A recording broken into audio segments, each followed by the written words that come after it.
Olá, estamos de volta com Direito Processual Civil e o objetivo agora deste bloco é trabalhar exatamente o cumprimento de sentença e a execução. É claro que para que a gente alcance esse objetivo, é necessário primeiro estabelecer a diferença entre processo de conhecimento e execução. Nas palavras do professor Araquém de Assis, há uma diferença gigantesca entre conhecimento e execução. E essa diferença começa exatamente pelo fato de que no processo de conhecimento a ideia é que o autor traga na petição inicial os fatos. E o processo de conhecimento transformará esses fatos em direito. Então o autor na petição inicial conta que tem um carro que foi atingido, tudo conversa para o juiz conhecer e que este carro foi atingido pelo réu e que teve um dano. O juiz vai ouvir o réu, provas serão produzidas, olha o juiz conhecendo. E ao final, ao proferir a sentença, o juiz transforma aquele fato, o carro que foi amassado pelo réu, em um direito. O direito do autor em receber a indenização. Isso é conhecimento. A execução faz exatamente o caminho inverso. Quando eu falo em execução, o direito já é meu. E ele transforma esse meu direito em fato concreto. Então, quando eu executo uma sentença, por exemplo, eu já não estou mais conversando ou querendo conversar sobre o fato de que eu tinha um carro. Não, eu já chego dizendo, o direito é meu, está aqui no título executivo. E o que eu quero é transformar esse meu direito em fato concreto. Neste caso, uma sentença reconhecendo o meu crédito, eu quero transformar em fato. Reconhecer o meu crédito, transformando em fato, é pôr dinheiro no meu bolso. Veja como funcionaria de forma esquematizada. Como eu disse, o processo de conhecimento, então vou escrever aqui, conhecimento. Ele traz exatamente a ideia de, na petição inicial, o autor trazer os fatos referentes ao acidente de trânsito. O juiz manda citar o réu vai se defender, é o contraditório, eu tenho réplica, audiência, até que chega a hora da sentença. E o que a sentença faz? Transforma esse fato em direito. Evidentemente que eu espero que a pessoa ponha a mão na consciência e a outra no bolso e pague. Mas se ela não pagar, então eu começo a execução. Na execução eu não tenho mais conversa. Eu já chego juntando aqui a sentença e na execução há uma violência, o juiz determina a penhora dos bens do sujeito e eu saio do outro lado com dinheiro na mão. É isso que mostra a diferença entre conhecimento e execução. É claro, e eu preciso aqui fazer um alerta. Veja, o Brasil agora adotou o modelo sincrético. O que quer dizer modelo sincrético? Quer dizer que você primeiro entra com o processo de conhecimento, contendo a sua história, o juiz manda citar o réu, ele tem defesa, réplica, audiência, até que um belo dia chega a sentença. Tudo isso aqui que está em vermelho é a fase de conhecimento. Evidentemente, depois da sentença, transitada em julgado e não cabendo mais recurso, se a pessoa não pagar, eu inicio a execução aqui mesmo. A execução é uma fase dentro do processo de conhecimento. Esse é o modelo sincrético. Sincretismo é a mesma coisa que eclético, ou seja, eu tenho duas coisas dentro do processo. A primeira fase de conhecimento e a segunda de execução. Diferente do modelo dicotômico, olha a palavra di, é um modelo do passado. Di quer dizer dois. Antigamente, você primeiro entrava com o processo de conhecimento, olha que loucura. O juiz mandava citar o réu, porque todo o processo o réu tem que ser citado, ele fazia a sua defesa, eu tinha réplica, audiência, até que um belo dia chegava a sentença. A pessoa podia recorrer a direito dela, mas um dia transitava em julgado. Com o trânsito em julgado, eu esperava que a pessoa colocasse a mão na consciência e a outra no bolso. Como ela não pagava, eu tinha que entrar com o segundo processo. E era uma segunda petição inicial, com o valor da causa. E o réu era citado, de novo, professor, de novo. Por isso, dois processos. Você viu que eu usei a palavra processo em cima? Processo de conhecimento? Você viu que eu usei a palavra embaixo? Processo de execução? Por isso é dicotômico, dois processos. Diferente do sincrético, onde eu uso apenas um processo em que se divide. Uma primeira parte é conhecimento, uma segunda parte é execução. Bom, feito isso, então eu chego aqui num ponto importante. Olha aqui para mim. Falar em execução é falar, primeiro, lá no direito civil, das obrigações. E as obrigações retratadas no Código Civil serão obrigações de pagar quantia em dinheiro, obrigação de fazer e não fazer, obrigação de entregar coisa. Então, estudar a execução é estudar a execução dessas obrigações. Então, naturalmente, eu terei uma execução que vai buscar dinheiro, execução da obrigação de pagar. Mas eu terei uma execução que o objetivo não é dinheiro, é fazer com que se cumpra uma obrigação de fazer ou não fazer, execução da obrigação de fazer e não fazer. E eu ainda tenho uma terceira que pode ser que não é dinheiro, não é fazer, é entregar coisa. E eu terei uma execução da obrigação de entregar coisa. Pois bem, tudo aqui é montado em cima de uma ideia. Guarde esta informação. Não há execução sem título executivo. Nulla executio sine titulo. Toda execução no Brasil, falou em execução, fica até mais fácil para a prova. Por quê? Porque toda execução tem que ter título. E aí é só eu decorar os títulos executivos, bater o olho na questão da prova e já saber se aquilo é um título, logo é uma execução. Não há execução sem título. Então veja, partindo dessa máxima do Brocárdio, não há execução sem título, nulla executio sine titulo. Eu tenho obrigação de pagar, obrigação de fazer, obrigação de entregar. Mas essas três obrigações sempre retratadas em título executivo. Daí a ideia de definir título executivo. Título executivo é o ato legitimador da execução retratado em documento.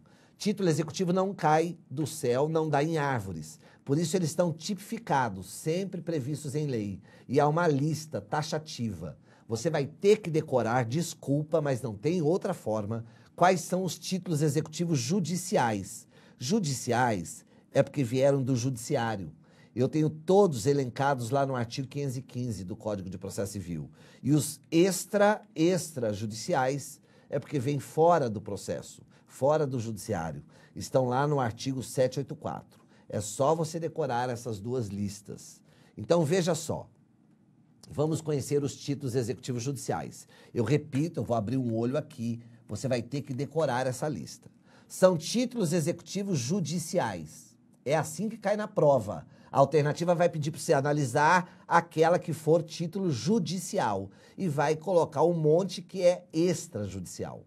Mas olha que fácil. Será judicial? Olha a palavra. Judicial quer dizer que vem do judiciário. E do judiciário, o documento mais importante que o judiciário produz é do juiz. Judicial, juiz, judiciário.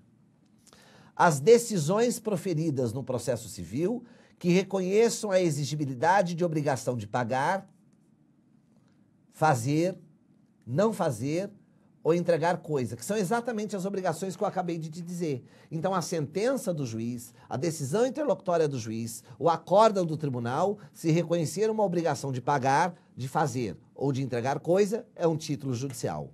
A decisão homologatória de autocomposição.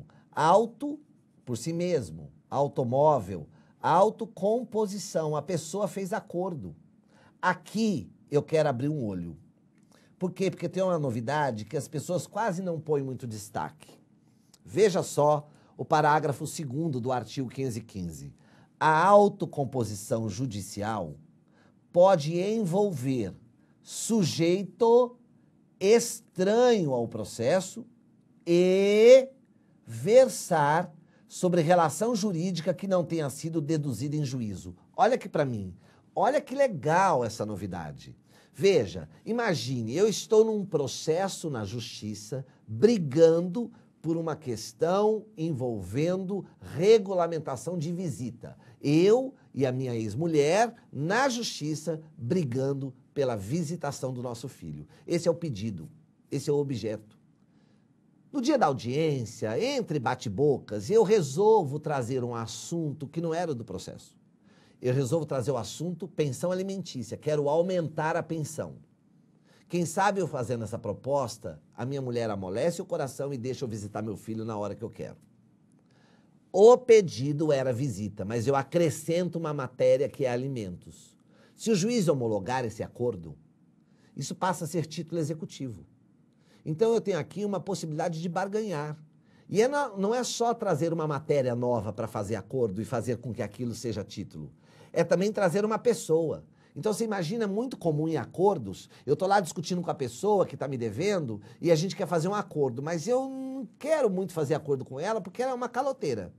Mas eu digo para ela, eu digo para ela o seguinte, ok, vamos fazer o acordo, mas eu quero um fiador.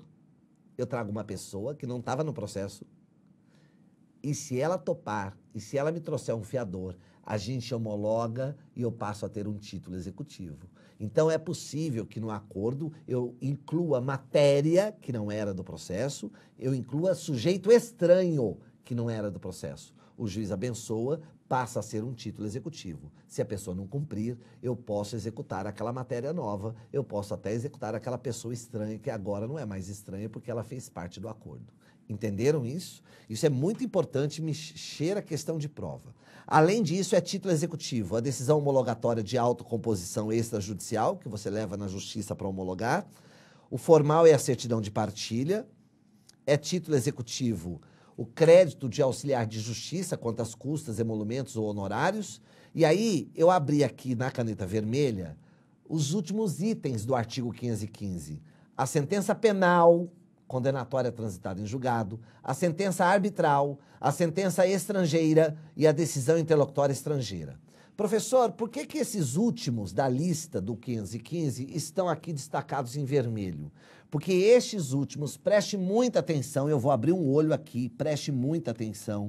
Esses últimos casos ainda mantêm o modelo dicotômico. Dicotômico. Aquele modelo que tem que ter dois processos, por isso dicotômico. Onde está escrito isso? No parágrafo 1º do artigo 515. Olha lá, nos casos dos incisos 6 a 9, isso vai cair em prova certeza absoluta. O devedor será, olha a palavra mágica, citado, e a prova vai colocar intimado. Ela vai querer te pegar na esquina e você não vai cair. Ele será citado. Em quais casos? Na sentença penal, na sentença arbitral, na sentença estrangeira, na decisão interlocutória estrangeira. Por que é dicotômico? Olha aqui para mim. É uma bobeira, mas eu preciso que você entenda. A sentença penal veio da onde? Do processo penal. Então, o processo penal foi o primeiro processo. Agora eu pego a sentença penal e levo para o cível. É o segundo processo. A sentença arbitral veio da onde? O primeiro processo veio da arbitragem. Agora eu levo para o cível para executar. É o segundo processo. A sentença estrangeira veio da onde? Veio lá do estrangeiro, é o primeiro processo. Agora eu levo para o cível para executar. Dicotômico. E a decisão interlocutória estrangeira é a mesma coisa. Anote aí no seu caderno uma bomba. Sentença estrangeira. Veio dos Estados Unidos uma sentença aqui para o Brasil.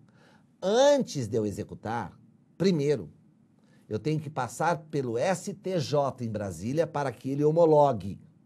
Isso está lá na Constituição Federal. É competência do STJ homologar a sentença estrangeira. Ok, ponto. E eu executo onde? Na Justiça Federal. Na Justiça Federal. Olha que doideira. Eu pego uma sentença lá dos Estados Unidos, traduzo para o português, homologo no STJ e executo sempre na Justiça Federal. Essa ideia de executar na Justiça Federal está no artigo 109 da Constituição Federal, inciso 10º. 109 e 10 da Constituição. Ok? Agora que a gente já conheceu os títulos executivos judiciais, eu tenho que te trazer outra máxima. A gente já sabe que não há execução sem título. Então, a minha função é ler na prova se eu tenho título executivo, porque a ideia, se tiver título, é que seja execução. Ok. Tenho título executivo. Beleza. Agora vem a segunda máxima. Esse título deve conter uma obrigação líquida, certa e exigível. Obrigação líquida, certa e exigível. Liquidez, certeza e exigibilidade são atributos da obrigação. Veja só. Liquidez de quem? Da obrigação. É a determinação da quantidade de bens. Portanto, eu estou falando do quantum debeatur. Certeza é olhar e identificar os elementos da obrigação. Portanto, descobrir que existe uma obrigação. É o an debeatur, que significa que existe. Como é que eu sei que existe? Porque ao ler, eu identifiquei que tem um credor, portanto alguém vai receber, que tem um devedor, portanto alguém vai pagar, e existe uma prestação. Esses são os elementos de qualquer obrigação. Credor, devedor e objeto. Então eu olho para a sentença e se eu identifico que ali alguém vai receber, é o credor. Se alguém vai receber é porque alguém vai pagar, é o devedor. E que há um objeto que é dinheiro. Então eu estou diante de certeza. Eu tenho certeza, ali existe uma obrigação. Além disso, tem que ter valor. É o quantum debeatur, a liquidez. E a exigibilidade. A exigibilidade aqui é traduzida no fato de que eu já posso cumprir, não está sujeito à condição ou termo. Aquele velho exemplo que os professores de civil dão. Imagine só, uma sentença dizendo, se o autor passar no vestibular, o réu tem que entregar um carro. Se passar, há uma condição. Aí a pessoa não passa no vestibular e já quer executar essa sentença, me dá o carro, me dá o carro. Peraí, rapaz. Ainda que eu tenha liquidez, ainda que eu tenha certeza, não há exigibilidade, porque precisa ocorrer aquela condição, passar no vestibular, para que você possa exigir. Então, toda vez que olhar para um título executivo, na hora o meu cérebro tem que identificar a liquidez, a certeza e a exigibilidade. O que acontece muitas vezes? Que a sentença que vem do judiciário, ela traz a certeza, traz até a exigibilidade, mas não traz valor. Daí a necessidade de falarmos em liquidação de sentença. Liquidação, o nome já diz tudo, liquidar, é buscar liquidez. Daí, eu quero que você saiba, de forma esquematizada, o seguinte. Olha aqui na tela. Eu só vou ter liquidação de sentença naquelas hipóteses em que se foi feito pedido genérico. Pedido genérico ocorre, por exemplo, quando eu não sei exatamente o que eu quero. Então, eu peço genericamente todo o prejuízo. Todo é todo. Como todo processo, o juiz recebe a petição inicial e manda citar o réu. Nós temos uma audiência de conciliação. O réu vai fazer a sua defesa. Eu tenho réplica, audiência de saneamento, audiência de instrução, até que chega ela, a sentença. Se o pedido foi genérico, como o juiz está preso ao meu pedido, se ele identificar que eu tenho razão, a condenação também vai ser genérica. Ele também vai dizer todo o prejuízo. Ainda que a pessoa recorra, e é direito dela, eu já posso iniciar o meu requerimento de liquidação de sentença. Este requerimento é disciplinado pelo artigo 509, mas o que mais despenca em prova, eu vou abrir um olho gigante aqui, isso despencar, é que na liquidação, o sujeito será intimado. Esta é a palavra mágica que a prova adora trocar e colocar citado. E olha o detalhe, ele não é intimado pessoalmente, ele é intimado na pessoa do seu advogado. Então olha aqui para mim. Falou em liquidação de sentença, a liquidação é um requerimento. Não é um novo processo, não é uma nova ação, é apenas um incidente. Eu faço a liquidação para apurar o quantum. Eu já sei que você é culpado. Imagine, uma pessoa me atropelou, me causou danos, eu fiquei em coma no hospital, saí do coma paralítico.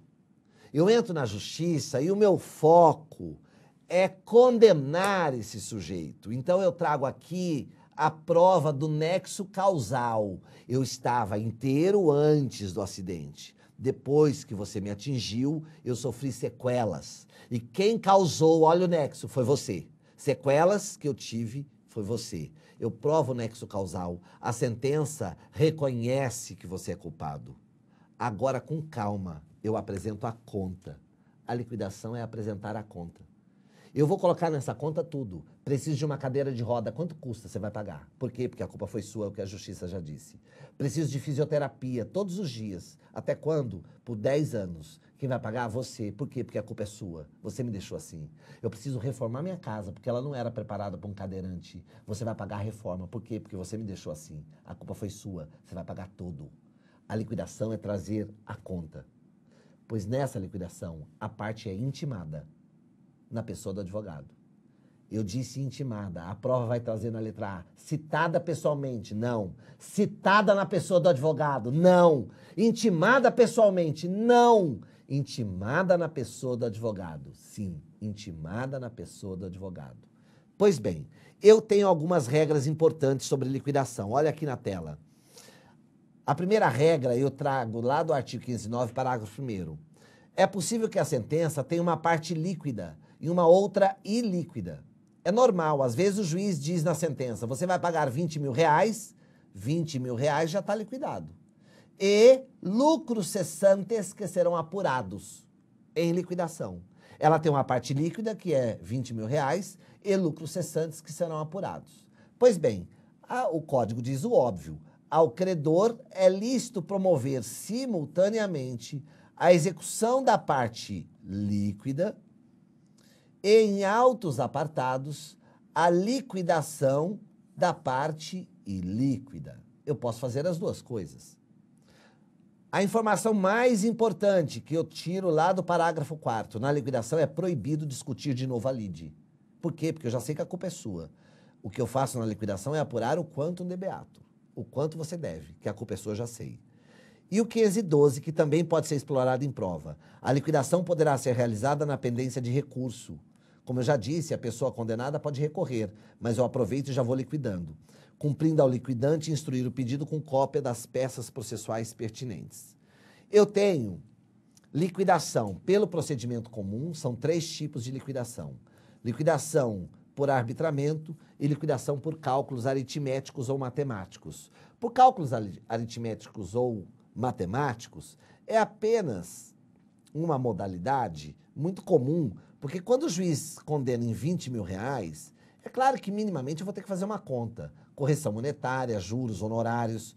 Esse tipo de liquidação não depende de um procedimento. Você mesmo faz no computador da sua casa e já dá início ao requerimento. Agora, a liquidação pelo procedimento comum e a liquidação por arbitramento, aí a gente vai ter que fazer um requerimento mesmo. Qual é a diferença entre essas duas modalidades? Mas antes de eu falar da diferença, você percebeu? Eu tenho liquidação pelo procedimento comum, liquidação por arbitramento e liquidação por cálculos matemáticos ou aritméticos. Nossa, quantos tipos! Então, e às vezes tem juiz bocudo que na sentença diz assim, eu quero condenar o réu a pagar tudo e que a liquidação seja feita pelo procedimento comum. Olha o juiz bocudo, mandando você fazer de um jeito. Eu posso, na hora de liquidar, fazer de outro jeito? Resposta, pode. E a resposta aqui é pautada numa súmula do STJ. Olha só a súmula 344, é óbvio que ela vai cair em prova. Súmula 344. A liquidação, por forma diversa da estabelecida na sentença, não ofende a coisa julgada. Não ofende, quer dizer que eu posso fazer de forma diferente. Agora vamos conhecer rapidamente a liquidação por arbitramento. Liquidação por arbitramento é aquela que vem determinada pela sentença, ou é convencionada pelas partes, ou exigida pela natureza do objeto. Olha aqui para mim. A palavra arbitramento revela a ideia da necessidade de apurar um valor a um direito. Eu vou dar um exemplo clássico, que com esse exemplo eu mato e entendo o assunto. Olha só. Imagine que eu tenha comprado um boi lá na Austrália e trouxe para o Brasil, importei um boi, paguei R$1 milhão nesse boi. E eu trouxe esse boi para o Brasil para quê? Para colocar na minha fazenda e proceder com reprodução assistida.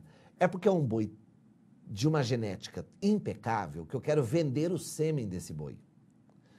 Pois bem, o meu boi está na minha fazenda quando uma pessoa doida dá um tiro achando que é um bicho qualquer e mata o meu boi. Nossa, com tanto ódio, eu processo essa pessoa que matou meu boi. É óbvio que o meu pedido vai ser genérico. Eu quero que você pague tudo. Tudo. Ela vai ser citada, processo de conhecimento, vai se defender.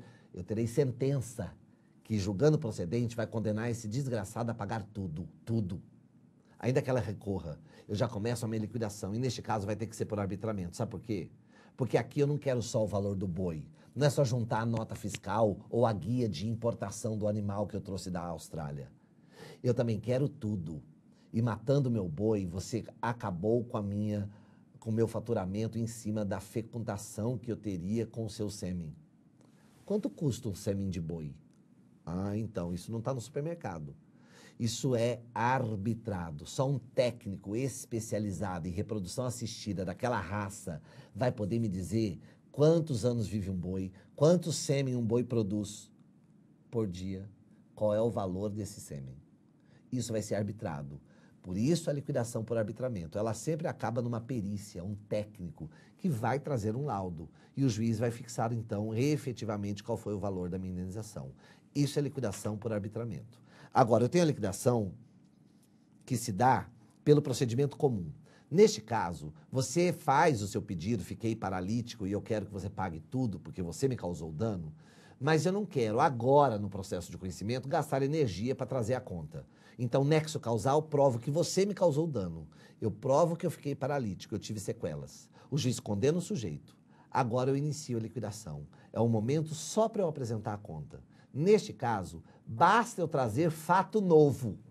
E o que é fato novo? Olha aqui na tela. O conceito de fato novo é o mais amplo possível. Fato novo pode ser fato superveniente, fato que aconteceu depois que eu entrei com o processo. Por exemplo, eu fiquei paralítico no dia do acidente, mas como eu fiquei muito tempo em coma, tive que amputar a perna. Amputar é um fato superveniente. E fato novo pode ser fato velho, mas novo no processo, porque foi desconsiderado na instrução. O que importa é que exatamente nesse modelo, que é o mais comum de liquidação, eu farei um requerimento que segue o procedimento comum, então terei contestação. Mas contestação aqui não é para a pessoa se defender dizendo que ela é inocente. É contestação dos valores. Eu digo que a cadeira de rodas, porque fiquei paralítico e agora amputei a perna, custa 20 mil reais, porque é uma cadeira de rodas elétrica. E você vai contestar dizendo, olha, não precisa de cadeira de rodas elétrica, ou se precisar, o valor eu encontro mais em conta em outro lugar. É contestar valores. Isso é liquidação. Beleza. Agora eu já tenho tudo pronto nas minhas mãos. Eu já tenho uma sentença, que é título executivo, uma obrigação líquida, porque eu já apurei valores, certa e exigível. Agora eu inicio o meu cumprimento de sentença.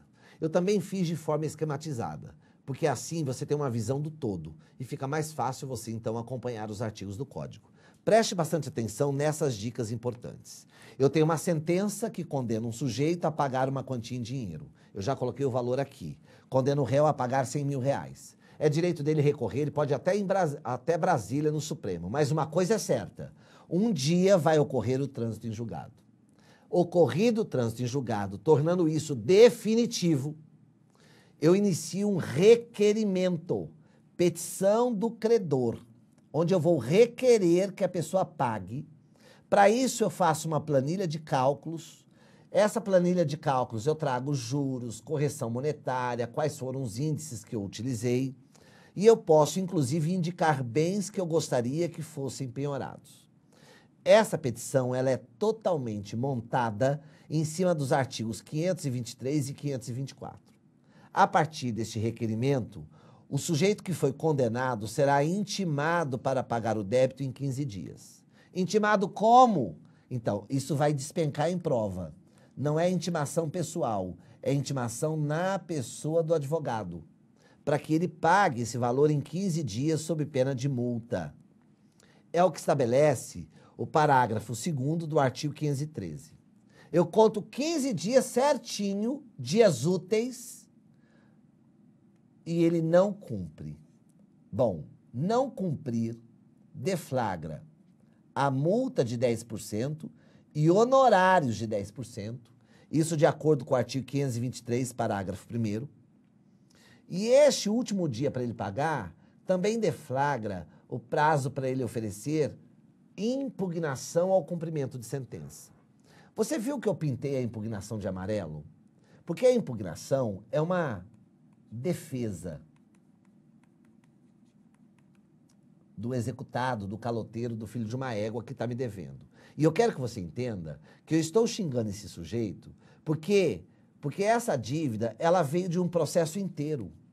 Não se esqueça que eu tive sentença. E sentença não caiu do céu. Então olha aqui para mim. A sentença não cai do céu, a sentença não dá em árvores. A sentença veio porque teve um processo. Então imagina, eu estou brigando com esse sujeito há 20 anos na justiça. 20 anos! Transito em julgado, eu quero receber. Inicio o requerimento e dou prazo de 15 dias para esse maldito me pagar. E ele não paga. E mais, ele tem 15 dias para querer se defender. Se defender do quê, rapaz? Aqui, a impugnação, a defesa, ela é restrita. Graças ao código, você não vai poder dizer qualquer assunto. As matérias a serem alegadas em sede de impugnação estão lá no artigo 525. E aqui não tem jeito, você vai ter que decorar. A impugnação não é para falar qualquer coisa. É só para falar aquilo que está no artigo 525. Você só pode entrar com impugnação para alegar aquilo. Ok. A impugnação não tem efeito suspensivo. Não tem.